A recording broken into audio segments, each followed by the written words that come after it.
Miss Imelda, I see that we may have a BottleRock festival next year in 2014. Yes, Cedric, I read that in the local Napa Valley newspaper. All I can say, Cedric, is BottleRock too? Are you kidding? This has to be some kind of a bad joke.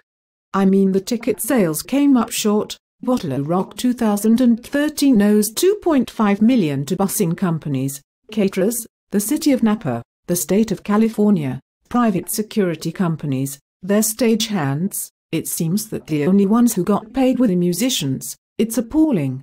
Why, even the BottleRock one founder, sadly enough, is being sued by his own father.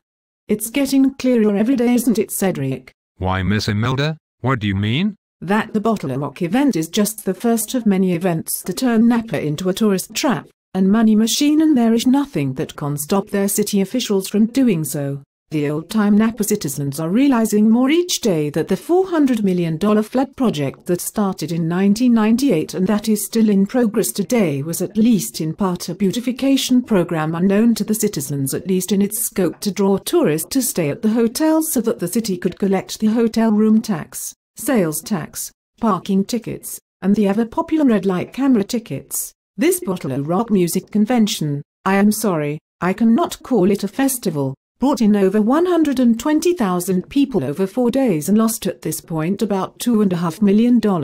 And you tell me that they are on for next year? Yes, but in order to do this to just break even, they would have to draw all of this year's crowd plus another 50,000 more people at $50 per day each, and that assumes no additional charge for police and city services, which by the way was $400,000, which for 4 days seems rather high, and no additional charges for private security, helicopters, buses, catering. Cedric, I would expect that they would need an additional 75,000 or nearly 60% more people, which would choke the town off completely, stuffing people in like sardines.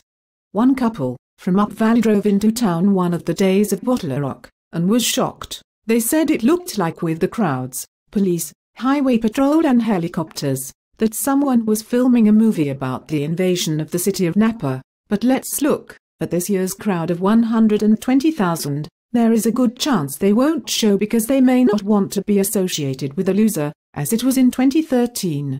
Or they may fear the loss of their ticket money if the show fails before it even opens in 2014. I think the fact of the matter is that 195,000 people do not want to come to a Napa rock concert, and even if they did, they would not be able to fit in the Napa fairgrounds. But I'm sure city officials would see no problem in parachuting 50,000 onto the parking lot there at the fairgrounds if need be. Perhaps the 101st Airborne could train them the week before the concert. But seriously, I think that the long and short of it is that it can't be done profitably, not at the Napa fairgrounds. Here is a town that lost nearly $78 million on the Copia Wine Center project on 2nd Street, which bankrupted in 2008. Where, as officials put it, the numbers just weren't there. Well, I do not believe that the numbers are there for BottleRock 2014 either, but nothing seems to faze the town officials, not the loss of $2.5 million.